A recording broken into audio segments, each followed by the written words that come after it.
invitar, valga la redundancia, a pasar al escenario, en primer lugar, a Luis Osandón, que es investigador del Centro de Investigación para la Educación Inclusiva y además académico del Departamento de Estudios Pedagógicos de la Universidad de Chile.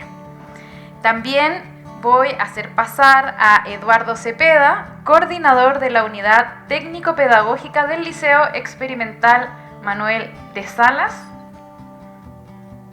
Y por último, al doctor Patricio Rodríguez, investigador del Centro de Investigación Avanzada en Educación de la Universidad de Chile. Muchas gracias.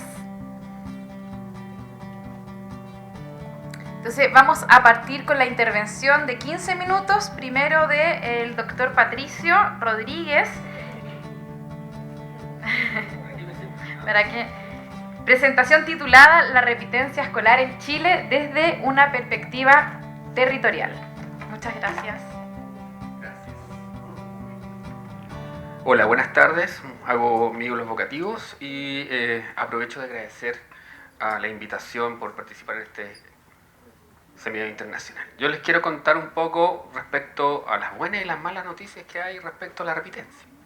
Así que siempre hay algo bueno, también hay algo malo, y la idea es ver dónde podemos mejorar.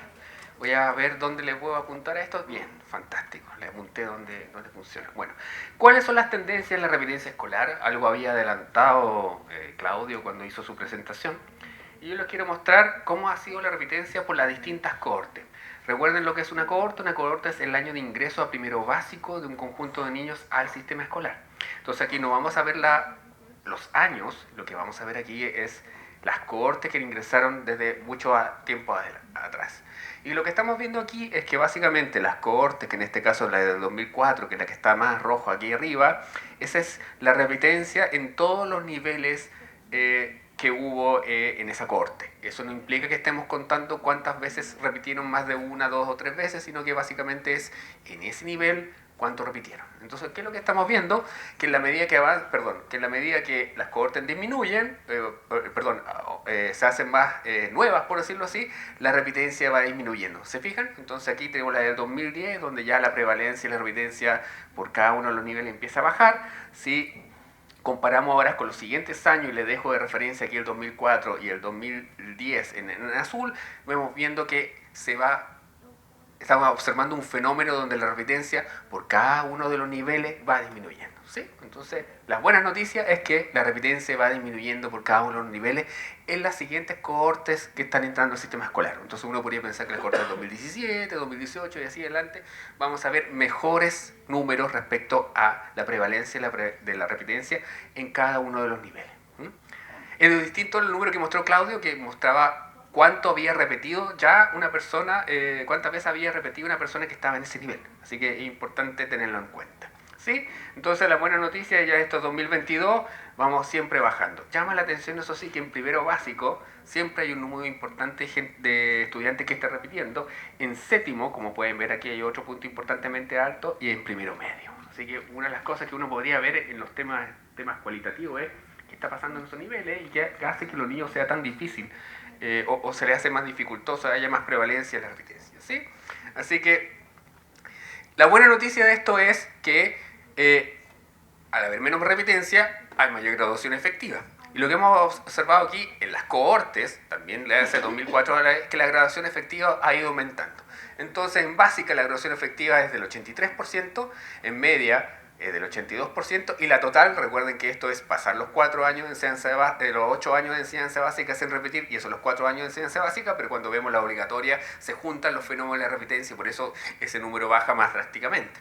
Y lo que vemos en el fondo que ha aumentado la graduación efectiva y en el fondo cada vez más niños salen a tiempo de nuestro sistema escolar, ¿sí?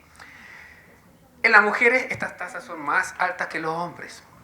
Y si lo vemos en términos, aquí vemos la siguiente, vemos cómo baja la prevalencia de la repitencia. Es decir, la repitencia parece que tiene una cara masculina más que femenina, como lo que estamos viendo en estos datos, ¿sí?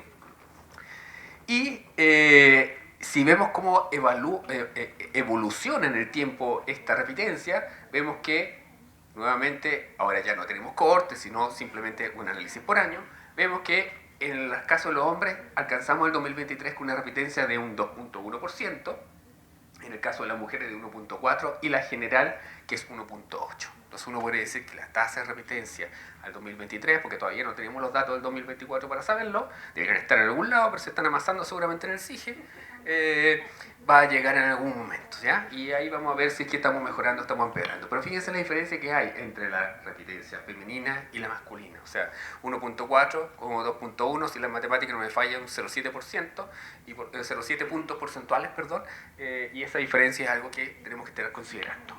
No sé si hay espacio para preguntas ahora, creo que no, pero súper bien que haya inquietudes con respecto a eso, ¿ya? Y ahora no vamos a hacer una retrospectiva tan extensa, sino que nos vamos a concentrar en los últimos años. ¿Les parece? Porque ahí les puedo dar otras insights respecto a esta información. ¿Cómo podemos si descomponemos la repitencia? Hay diferencia entre lo rural y lo urbano. La gente que está en establecimiento urbano repite más que la que está en establecimientos rurales, ¿sí? Entonces vemos que la repitencia ha disminuido, pero con menor grado en los establecimientos urbanos que los rurales. Y adicionalmente hay diferencias por dependencia. Eso significa que la gente que está en los establecimientos particular pagados repite menos que los que están en la administración delegada. Fíjense la diferencia de tasa, estamos hablando de un 0,3% en el caso del particular pagado y un 5,3% en el caso de la administración delegada. Entonces ya vemos que hay diferencia. Y ustedes saben que lamentablemente Chile, dado que es un país extremadamente segregado en su sistema escolar, lo que estamos revisando es que básicamente aquí implícitamente estamos diciendo que hay diferencia a nivel socioeconómico, ¿cierto? Especialmente entre aquí y las tasas que hay en el subvencionado o especialmente en los servicios locales de educación y los municipios que acogen a la población más pobre del país. Si uno mira los niveles educativos agregados, también llama la atención la diferencia. En básica, la tasa de repitencia es menor que en la media humanista científica y la técnico profesional es la que tiene la tasa más alta. O sea, un 3.7% de los estudiantes repiten en el año 2023 versus un 1.2 y un 2.6 en la básica y la media científica humanista. Y ustedes lo que están preguntándose, bueno, ¿y cuál es la diferencia que hay en qué grados y qué niveles repiten más en la enseñanza media? Bueno, ahí les tengo la diferencia. Esta es la repitencia por curso en el humanista científico y el curso que tiene mayor repitencia es 9º grado, que es primero medio, ¿ya? Le sigue, ¿no es cierto?, segundo medio, tercero medio y prácticamente nadie repite en cuarto medio. Y en el caso del TP, aquí hay una sombra, pueden hacer un bonito, pero 6,6 grado, ¿no es cierto? 6,6 grado, ¿no es cierto?, en la tasa de repitencia también en primer grado. Y fíjense la diferencia, de 4,3 a 6,6.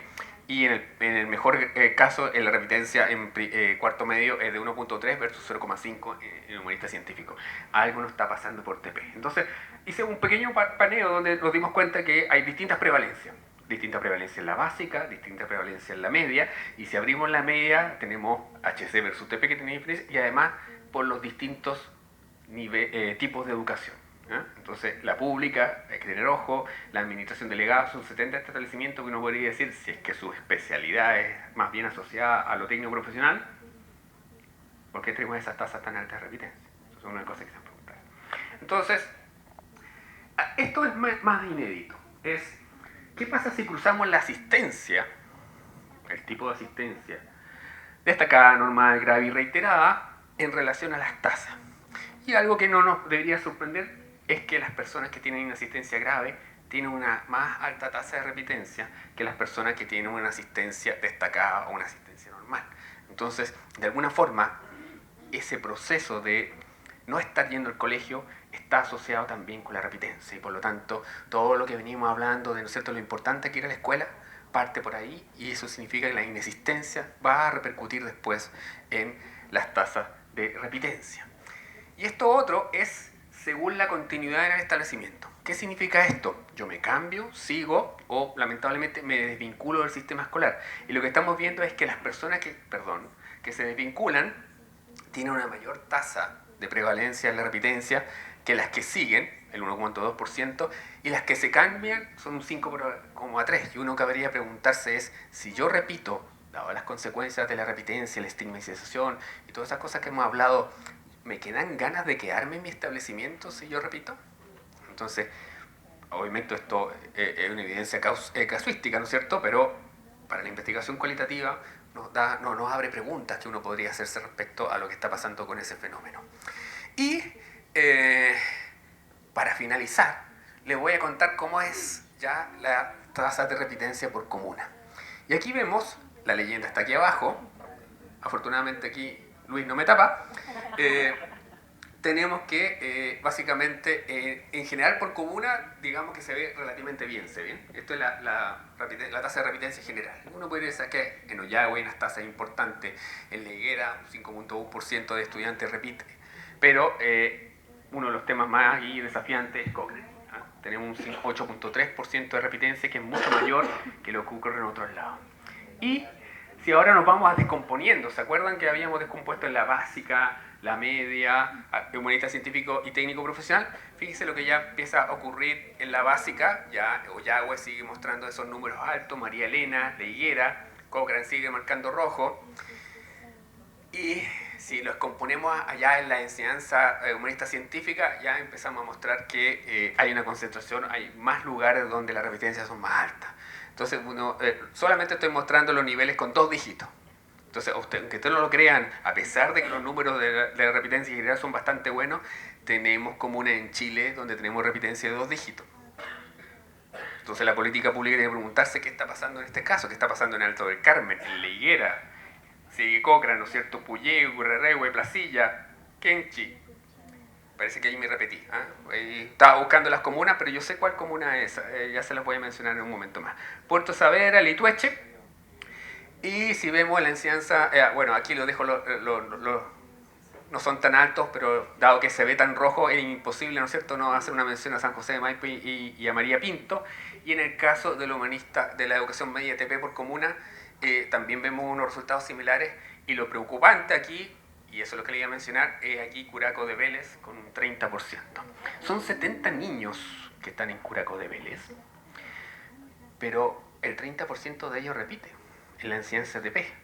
Entonces, Curaco de Vélez es un municipio que está en esta isla, que está ahí en la isla grande de Chiloé. Uno llega seguramente en bote, entonces uno debería preguntarse ¿qué está pasando en Curaco de Vélez? Entonces tenemos Licantén con un 20%, Lebu con un 13%, Puerto Saavedra en la región de la Araucanía con 15.9%, Curaco de Vélez, Padre de las Casas con 10% y Chile Chico que está con un 13.6%. Entonces, ¿qué es lo que vemos así? A pesar de que los números en promedio pueden estar dándonos buenas noticias, siempre tenemos que preocuparnos de la especificidad territorial.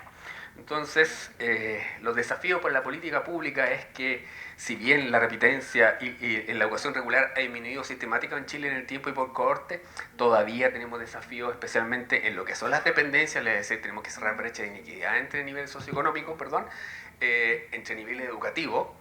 Estamos haciendo cosas bien a la básica, pero todavía tenemos desafíos en la educación media, HC, y especialmente en la técnico profesional y en la equidad territorial. Nuestros territorios no son homogéneos en cuanto al fenómeno de la repitencia, y por lo tanto es importante cómo, a través de la política pública, la toma de decisiones, podemos irnos preocupando de cerrar esas brechas territoriales. Muchas gracias.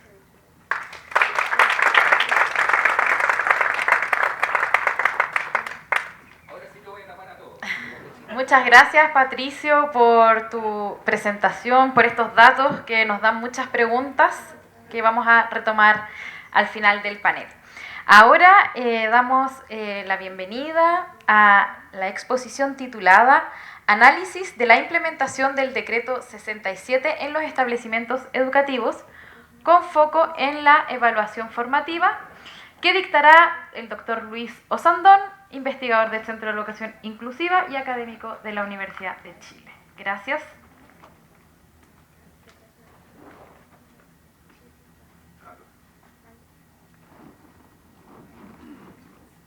¿Aló? ¿Sí? ¿Se escucha?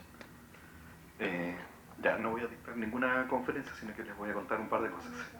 Y si aparece la presentación.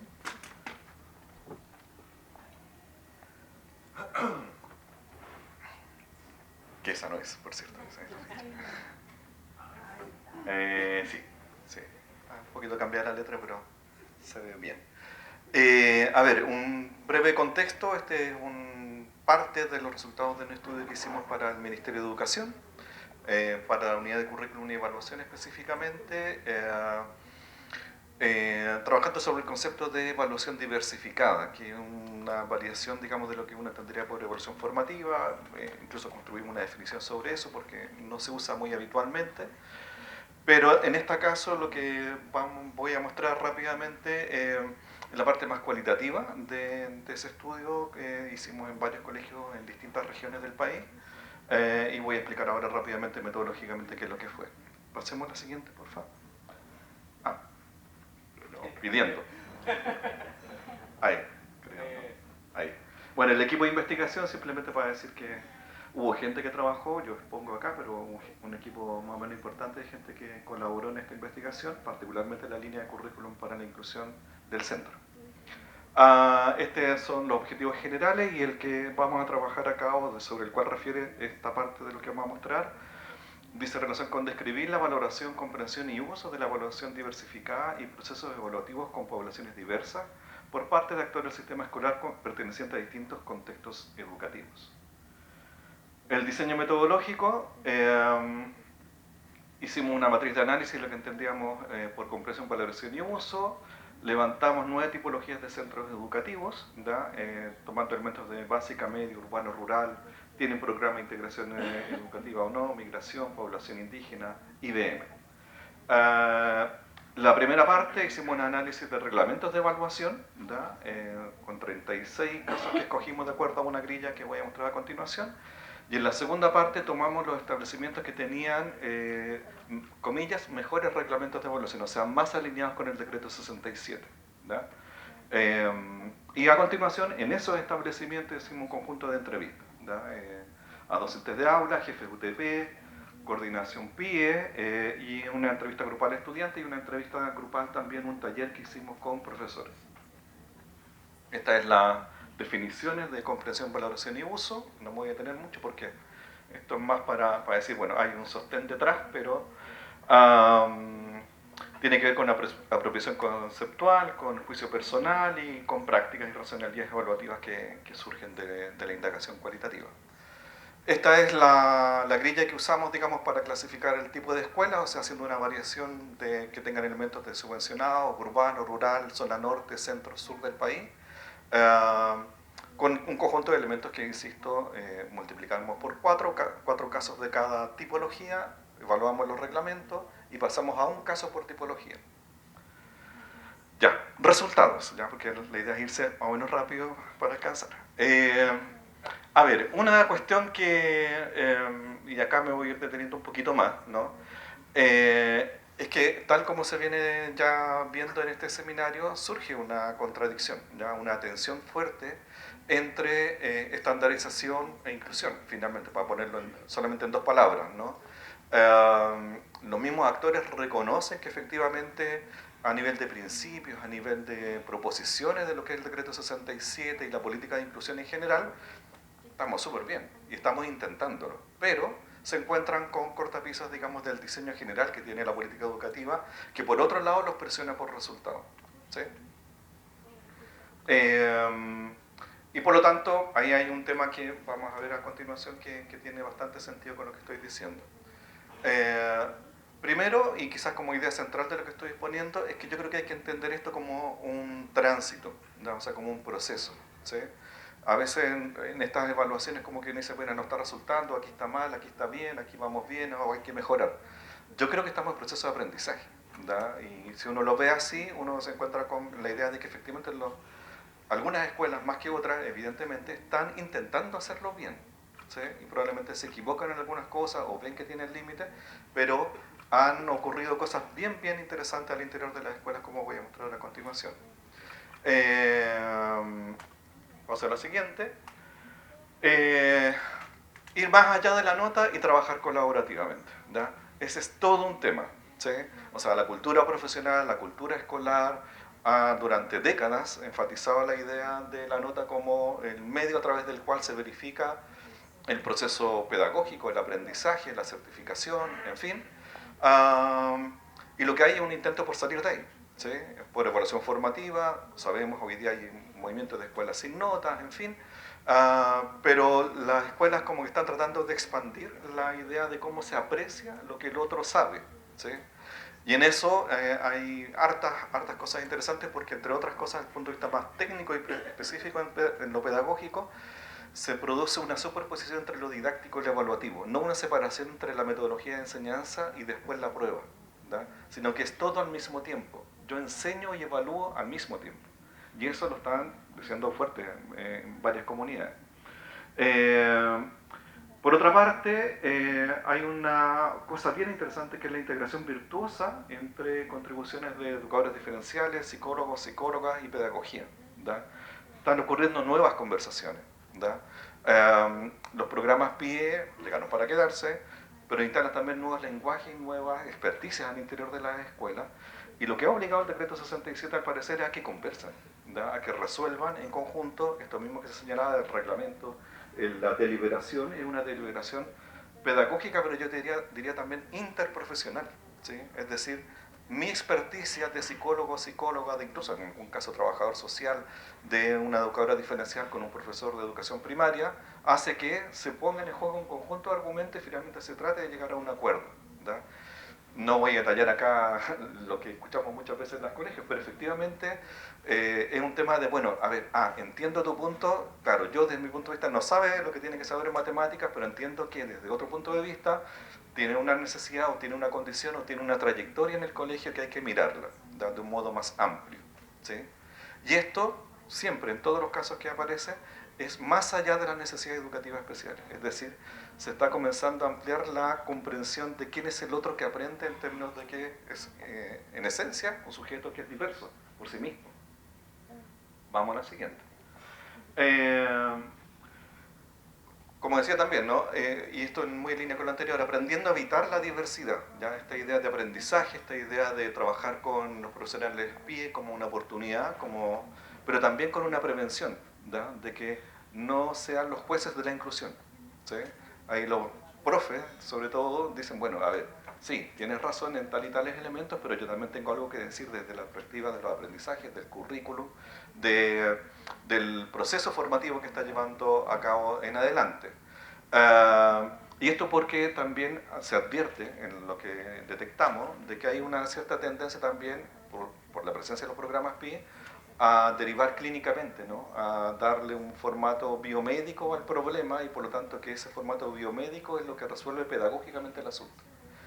Lo que está pasando es que estamos entrando a conversar, estamos entendiendo la diversidad como fenómeno, pero tenemos que conversar interprofesionalmente. Insisto, yo creo que ese es un concepto bien potente de lo que va apareciendo. Y lo otro es la idea de foco en los desempeños, ¿ya? O sea, uno diría las competencias, en lo que sabe hacer, ¿ya? Más que en lo que rinde en una evaluación, en fin tal, la evaluación formativa sobre todo y la diversificación de instrumentos evaluativos es saber lo que puede hacer ese chico según los parámetros curriculares que tengo como referencia. Pero para todo esto un reclamo común y bastante extendido, o una llamada de atención más que reclamo, es el factor tiempo, ¿da? Es decir, si quieren que seamos inclusivos, que evaluemos formativamente, que atendamos a las necesidades individuales de ciertos chicos, chicas en general, que todos al final necesitan cierta atención, esto requiere un proceso pedagógico más lento, ¿da? Más cuidadoso, ¿sí? Y esto pone en tensión inmediatamente los diseños curriculares y el track, ¿no? De avance curricular que se nos pide muchas veces en la escuela y que por lo tanto hay que hacer otra cosa con esto. Y esto empieza a presionar los bordes, diría yo, de la institucionalidad que tenemos, de las normativas que hemos desarrollado, porque si esto quiere seguir expandiendo, se quiere seguir desarrollándose, requiere otro modelo de trabajo en lo escolar, ¿ya? ¿Por qué? Porque esto requiere, como dice un poquito por acá abajo, la capacidad de observar, avanzar, detenerse y consolidar acuerdos respecto a los procesos que están llenos de contingencias, dicen los profes, ¿ya? Entonces, frente a eso, lo que necesito es mirar, es tomar juicio sobre aquello que está aconteciendo y desarrollar una decisión, ¿ya? Por lo tanto, insisto, el track de avance curricular hay que mirarlo de otro lugar para poder entender esto que está pasando. Otra dimensión, la materialidad de las prácticas evaluativas. Esto es súper interesante porque, claro, o sea, ¿cómo hacemos finalmente educación inclusiva si esto ya no lo resuelvo con un PPT? Tengo que tener materiales complementarios, tengo que desarrollar material especial para una persona, tengo que pedir ayuda nuevamente al educador o la educadora diferencial para que me desarrolle un material específico de tamaño, colores, estímulos distintos, ¿da? Y por lo tanto hay una tensión con lo individual, hay una tensión con lo institucional, los espacios de que se proveen, los mecanismos con los cuales concebimos la construcción de lo escolar, para decirlo más simbólicamente, ¿no? O sea, desde la rampa de acceso, que es un tema como muy clásico, pero también, por ejemplo, como algunos profes comentaban, ¿qué pasa si la sala ¿cómo digo? La acomodo de un modo tal donde el ruido sea el menor posible porque hay chicos que tienen problemas con el ruido, ¿sí? Y por lo tanto son todos, no es pasarle un cojín al chiquillo, ¿sí? Es la sala está llena de cojines, para ponerlo muy sintéticamente. Entonces, otra concepción, otra forma de habilitación de lo escolar que a veces no es lo habitual en la comprensión de la gestión de los recursos, de la gestión de los espacios pedagógicos, y por lo tanto aparece esta dimensión de la materialidad como un elemento fundamental. Ya apareció, y acá nos aparece también, y lo comentábamos en el café, las familias. ¿Ya? Las familias aparecen nuevamente como un factor muy relevante porque hay una cultura sobre lo escolar, ¿ya? Que implica que mi mecanismo de monitoreo de lo que pasa ahí dentro es la nota y la promoción, ¿ya? Y hay una racionalidad también implícita, lo reportan estos los profes, no entrevistamos a apoderados lamentablemente, pero los profes lo reportan, de que también para ellos es una inversión, o sea, es un esfuerzo el que se hace enviar a los chiquillos a la escuela, sostenerlo en esa escolaridad, en fin, tal. Por lo tanto, si el chiquillo no aprende y no llega con las notas o no pasa de curso, es también una complicación familiar, es también una complicación del esfuerzo que implica hacer que el chico vaya a la escuela, ¿da? Entonces, desde ese punto de vista, claramente acá hay un llamado de atención a ver las políticas del ministerio focalizadas sobre las familias, sobre los apoderados, porque esto es construir una nueva cultura sobre lo escolar, que si no se comprende desde ese lugar, sigue teniendo un obstáculo al interior de la comunidad educativa para que esto siga avanzando. Y los estudiantes también, esto es muy interesante, los estudiantes, yo lo puse acá como que están desarrollando una reflexión ética sobre la diversidad y la inclusión, ¿sí? Es decir, están diciendo, hay chicos que se aprovechan, ¿sí? O sea, que lo toman como un recurso para no dar la prueba, profe, sabe que hoy día me siento mal, y no se siente mal, pero es porque no estudió, ¿sí? Y los chicos se dan cuenta de eso. Entonces, lo que están buscando son parámetros comunes de justicia, ¿ya? Sobre los procesos de enseñanza, sobre los procesos evaluativos, ¿ya? No están en contra en general en torno a la idea de la inclusión y una evaluación diversificada y atendiendo a las necesidades de cada quien, pero sí están exigiendo un criterio común que sea aceptado por todos y que el profesor o la profesora también entienda de que eso es parte de exigencias comunes, ¿sí? Entonces, me parece que ahí también hay una cosa muy interesante que está pasando en los estudiantes, ¿verdad? Probablemente en unas 3, 4 generaciones más esto esté mucho más naturalizado, más incorporado, pero en este minuto todavía está la idea de la competencia, todavía está la idea de mi nota, ¿da? De por qué a ella le puso un 7 cuando yo me saqué un 6,5 y él estudió la mitad de lo que yo estudié, ¿sí? Esas son cuestiones que pedagógicamente me parece además el profesorado debe discutir y buscar resoluciones, más allá de írselo a la política pública, por cierto. Síntesis. Se aprecia un proceso de transición de comprensiones y usos de la normativa con una valoración positiva de sus fines, pero con reparo a sus medios y condiciones para su concreción. Primera cosa. Segundo, se da cuenta de un conjunto de oportunidades que en general convergen en torno a la adhesión a principios de educación inclusiva y al aprendizaje de nuevas formas de enseñar y evaluar a través de la práctica colaborativa con pares y otros profesionales, ¿sí? Y por último, desde la perspectiva de los obstáculos, se aprecia que factores estructurantes del sistema requieren ser revisados y reconfigurados para dar viabilidad a lo planteado en la política educacional. O sea, queda pega, me parece, por acomodar otras piezas del diseño de política educacional de este país para que esto pueda seguir expandiéndose como una cuestión viable y que demuestra también aprendizaje, que me parece, y con esto cierro, que es una cuestión bien central, ¿no? No se aprende menos con la evaluación formativa, con un proceso inclusivo del trabajo pedagógico, con ir más lento, ¿sí? Lo que creo que falta por demostrar es que eso ir más lento, ¿verdad? Es de atender a las contingencias, de generar distintos mecanismos distintos a los que usamos habitualmente, implica mayor solidez y consolidación del aprendizaje, ¿verdad? Yo estoy, por lo menos en este último tiempo, en menos es más, me parece que vamos en esa dirección. Eso, muchas gracias.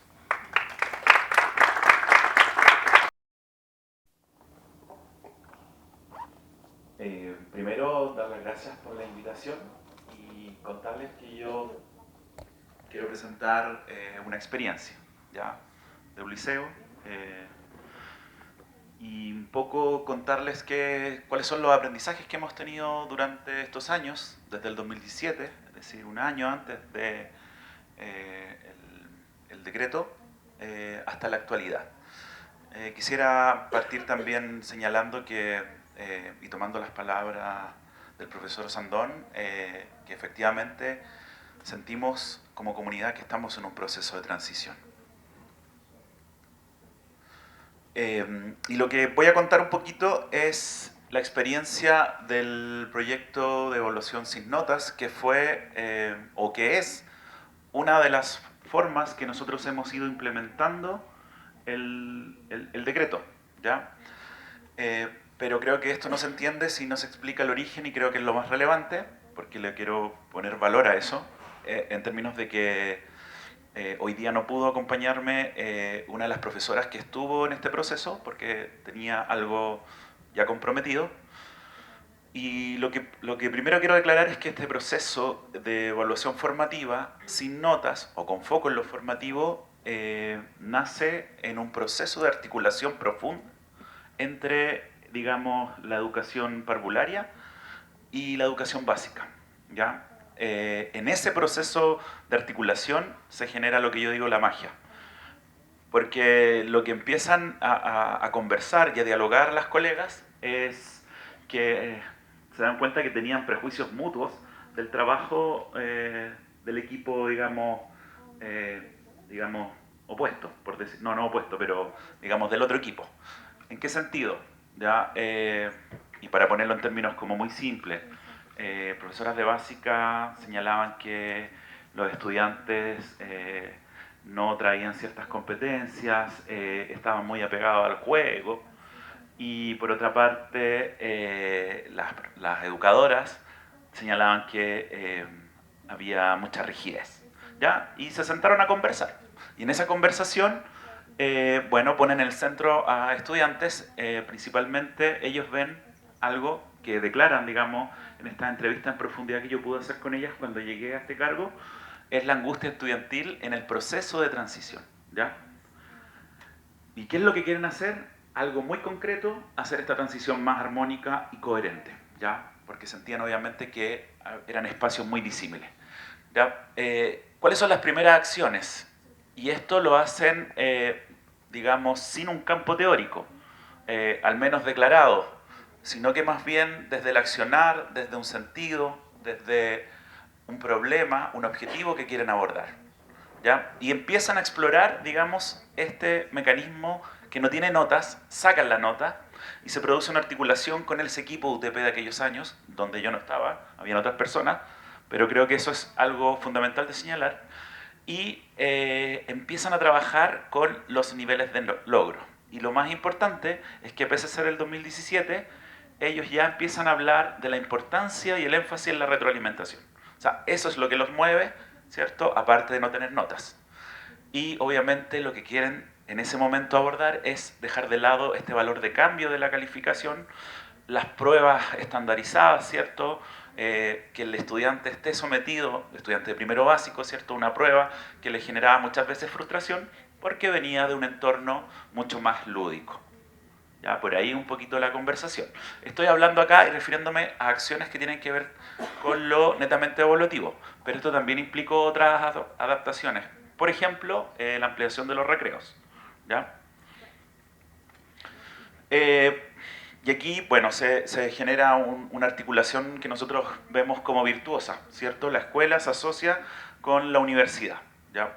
El liceo es de la Universidad de Chile. En ese sentido tenemos apoyo, primero con el trabajo de Rodrigo Vera, que instala en nuestra comunidad la idea de comunidades de aprendizaje, que va a ser fundamental para llevar a cabo y fortalecer el proyecto. Posteriormente, Teresa Flores se interesa por este proyecto. ¿Qué es lo que están haciendo estas profesoras? Me parece interesante.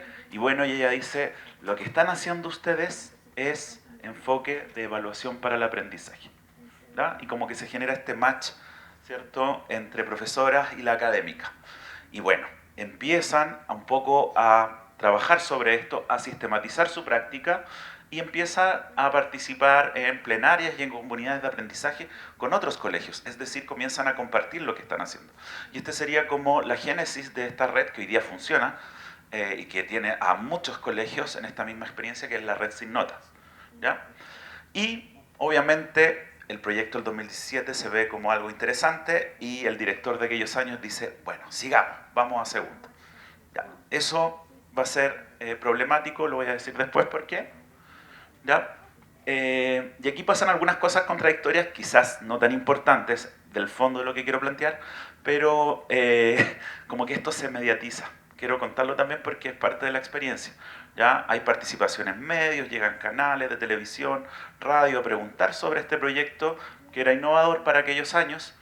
Se le da una relevancia institucional, y esto lo mencionan las profesoras de aquellos años, que hay una especie de desplazamiento del docente, ¿cierto? Y se mira un poco más la institución, ¿ya? Puede ser lo mismo, pero las profesoras sienten esa distancia. Y también llega al Congreso en esos años Jaime Quintana, senador, porque él también paralelamente empieza a promover un proyecto Sin Notas en el Congreso, que quedó por ahí guardado, ¿ya? Sobre todo por el estallido y la pandemia. Me quiero centrar quizás en lo que a nosotros nos ha servido a propósito de lo que decía Luis. Estamos en un proceso de transición, ¿ya? Porque nos empezamos a dar cuenta que algunas cosas no habían resultado ni se habían proyectado como queríamos, ¿cierto? Queremos también compartir qué es lo que no nos resultó y cuáles son nuestros desafíos. Primero, no se hizo una buena transferencia a las colegas, ¿cierto? Había un grupo que estaba fidelizado con el proyecto, es decir, se le ocurrió a ellas, ¿cierto? Pero al segundo grupo le toca hacerse cargo de algo que ellas no habían planificado ni pensado, ¿ya? Ahí ese proceso de transferencia no fue muy armónico, ¿ya? Y tampoco se sistematiza ni se evalúa el proyecto, primer problema. Segundo, tensiones con las familias, ¿ya? ¿Qué es esto?, dicen las familias. Que esto es sin nota, ¿cierto? Deme mi nota, por favor. Quiero mi 4, quiero mi 5, porque quiero asignarle de acuerdo a mi subjetividad qué significa eso. Eso se ha ido superando o ha ido mejorando. Las familias hoy día escogen el proyecto educativo por esto, ¿ya? Pero en aquellos años, 2017-2018, se hacían muchas preguntas sobre si esto iba a resultar, ¿ya? Tercero, extensión a cuarto básico, sin el proceso, digamos, de transferencia ni sistematización, ¿ya? Que ha quedado también en el tintero, elementos pedagógicos del aula, ¿ya? Tenemos al debe fortalecer el proceso de retroalimentación de estudiantes. Lo que más destacaban nuestras colegas era que el corazón del proceso era la retroalimentación. Pero como no hubo transferencia, eso quedó truncado. Profundizar en la auto y la coevaluación de estudiantes. Ya si era evaluación formativa, de alguna forma esto también era crucial para las colegas. Y obviamente algo que es muy importante, cuáles son los escenarios de evaluación, ¿cierto?, que dialogaban mejor con la evaluación sin notas en una lógica formativa. Para hablar de las contradicciones, claro, hay profesoras que no tuvieron la transferencia e intentaron y siguieron aplicando pruebas. Y generalmente no dialogaban muy bien con el modelo. El proceso se desgastó, ¿ya? Bueno, cambios en dirección, la pandemia, falta de evaluación y sistematización, ¿cierto? Es lo que mencionan los colegas y las colegas. Algo fundamental, que hoy día ha sido una piedra de tope, las herramientas digitales, ¿cierto? Las plataformas vienen, digamos, en código alfanumérico en general, por lo que se hace bien incómodo hacer estos informes más bien cualitativos, ¿ya? Es algo ya que las empresas han puesto ojos y están tratando de ver, ¿ya? Reuniones fuera del horario laboral. ¿Por qué? Porque este proceso también conllevó el cambio de rol de las familias y se empezaron a generar reuniones que se llamaban de reporte a las familias, donde obviamente en una clave muy sencilla se les señalaba qué es lo que habían logrado, qué es lo que faltaba por mejorar, ¿cierto? Y algunas estrategias o propuestas de mejora para sus hijos. ¿Ya? Eso fue muy bien recibido, sin embargo las reuniones duraban entre 30 a 45 minutos, personalizadas, ¿cierto? Y obviamente las colegas dijeron, esto se está haciendo inabordable. Así que ahí estamos un poco pensando cómo facilitar ese proceso. Sexto, bueno, algo que ya he repetido, ausencia de comunidad docente sostenida, básicamente lo que yo ya señalaba sobre la transferencia. Ahora, claves humanas del proyecto para mí fundamental, y siempre lo voy a repetir, son las docentes las que llegan con esta idea. Tienen un equipo de UTP que las apoya en esos años, ¿cierto? Y una universidad, y ahí se provoca la articulación. Y obviamente algo que está muy detrás, que esta idea de reflexión pedagógica, entendida, ¿cierto? ¿Cómo puedo abordar un problema de una forma diferente a la que la estoy abordando? ¿Qué aprendió la comunidad? En términos muy sencillos, la transformación evaluativa es posible, ¿cierto? Las familias, más allá de todos los pero que yo estoy dando, sí siguen eligiendo este liceo por este modelo evaluativo, ¿ya? Sí aprendimos que requerimos formación continua y transferencia, que requerimos tiempo protegido, a propósito de lo que ya mencionaba Luis. Necesitamos mayor coherencia institucional, ¿ya? Respeto también por los tiempos de los docentes y la niñez. Sin embargo, podemos decir hoy día que esto no fue un cambio técnico, sino que fue una postura ético-pedagógica, ¿ya? Los profesores, pese a las dificultades, no cuestionan, hay que buscar alternativas, pero no quieren volver al método con notas, por decirlo en simple, ¿ya? ¿Cuáles son las preguntas que nos estamos haciendo este año a nivel de comunidad? ¿Qué elementos vale la pena retomar, ¿cierto? ¿Cómo sostener las comunidades que sean duraderas, ¿cierto? Que no dependan de una dirección, que no dependan, ¿cierto?, de la voluntad de las y los docentes. Y bueno, ¿qué nos toca a nosotros? Que en este caso estoy representando a la institución.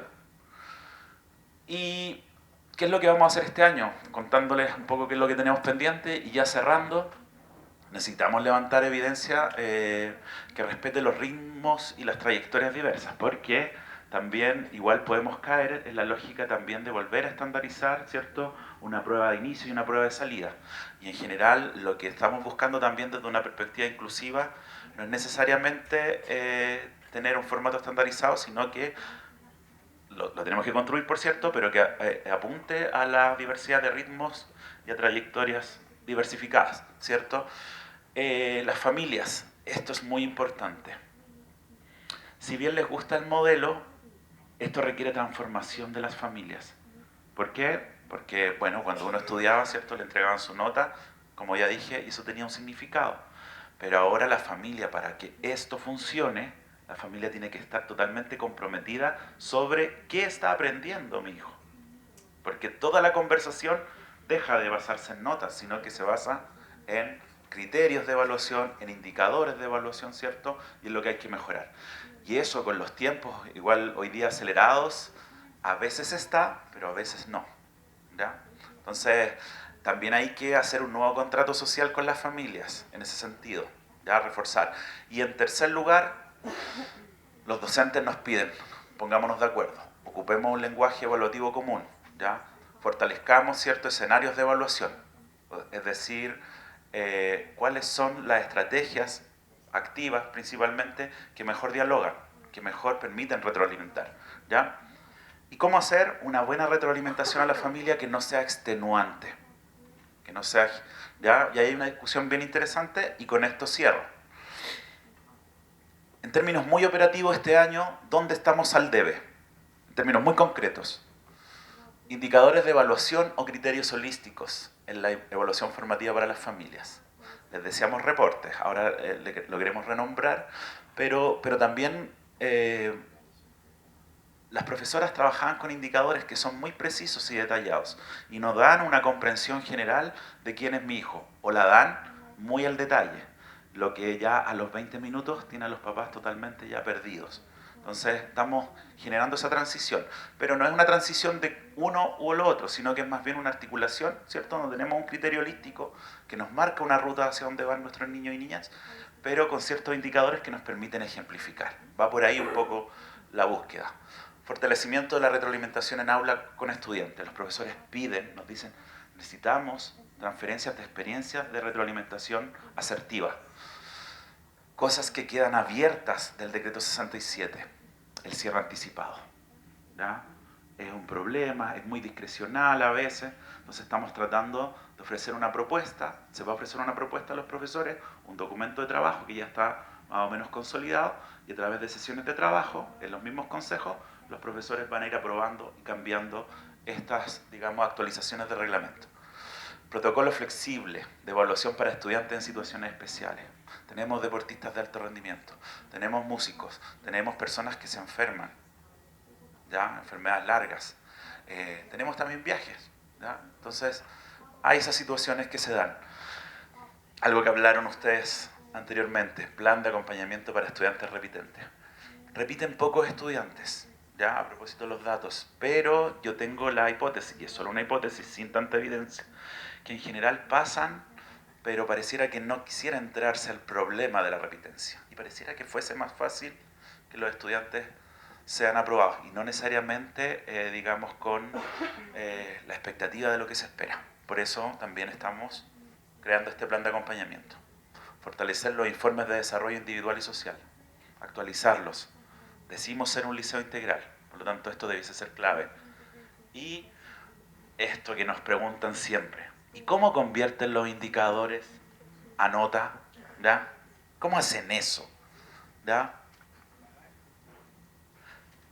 Solo para como el dato, así funciona. Ponemos como la idea de logrado siempre adelante, un inicialmente logrado, perdón, un por lograr, un inicialmente logrado, un medianamente logrado y un logrado. Y aquí yo ya estoy buscando una ponderación, digamos, una distribución equidistante, que pareciera ser muy matemática, o una ponderación no lineal, digamos, donde se pone más incentivo al logro, o una que fuese más formativa. Yo voy a proponer esta a los profes, pero también esto se zanja conversando. Eso es un poco la experiencia de cómo nosotros un poco aplicamos la evaluación formativa del decreto 67 desde la experiencia de la evaluación sin notas de primero a cuarto básico. Muchas gracias.